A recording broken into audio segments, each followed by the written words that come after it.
Morning, boys! Welcome to another episode of Green Eggs and Flam, your daily, now weekly breakfast podcast that you didn't ask for, but here it is anyways.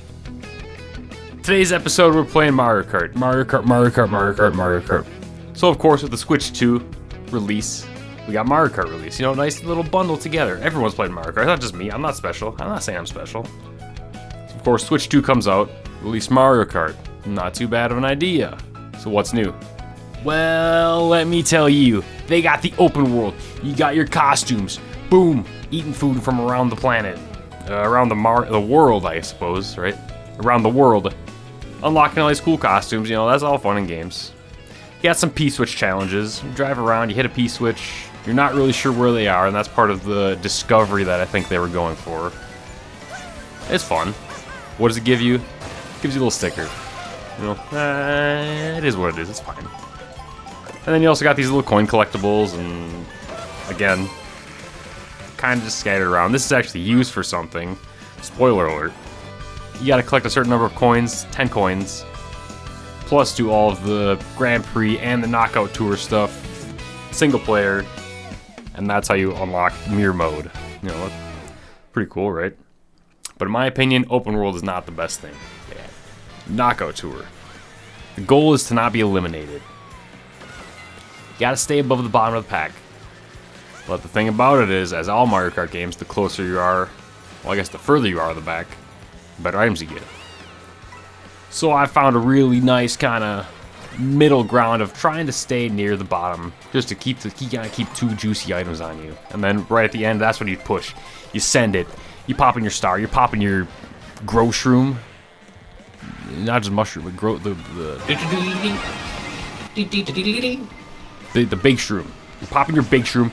You're popping your boosts, and you just kind of ride out first. Then Knockout Tour aside, we also got the classics. You got your Grand Prix, and you got online, just straight up multiplayer, good old fashioned. But we got 24 players this time, which is good and bad. With 24 players, you know, you got more shocks, you got more blue shells. It's a little bit more hectic. It's good and bad. It's typical Mario Kart with 24 players. Now, my one problem with the online Mario Kart and the Grand Prix themselves kind of ties in is they have what I like to call travel tracks. So in Mario Kart, you got your 4 tracks. In the Grand Prix, close the Grand Prix. Online, you're picking your tracks. No, next race is going to be on this. The wheel spins. Everyone knows the routine. You're coming from a course, going to another course. It's fine. You're racing on racing Donkey Kong Mountain and going to Cheap Falls. That's fine. That's good. But you have it's almost like an intermission between the tracks. You have these phenomenally designed tracks, and you only get to really race one lap around it because you're doing this intermission in between. Guess what intermission is, right? You're doing this intermission. So that's kind of a blessing and a curse. Sure, you get more variety.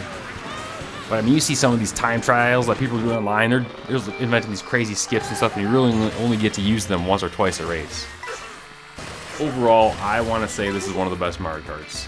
Now, you can say a lot of that's just getting caught up in the hype. The Switch 2, new console, new game, more flashy colors, new characters, all this stuff. But the races, once you're on a track itself, not doing that intermission, Knockout Tour is fun, but again, it's kind of just a sprint. When you're on the beautiful tracks themselves, it's an absolute masterpiece. It's Mario Kart. Now, the big question we've all been waiting for, the whole reason why we're here, is it worth the $80?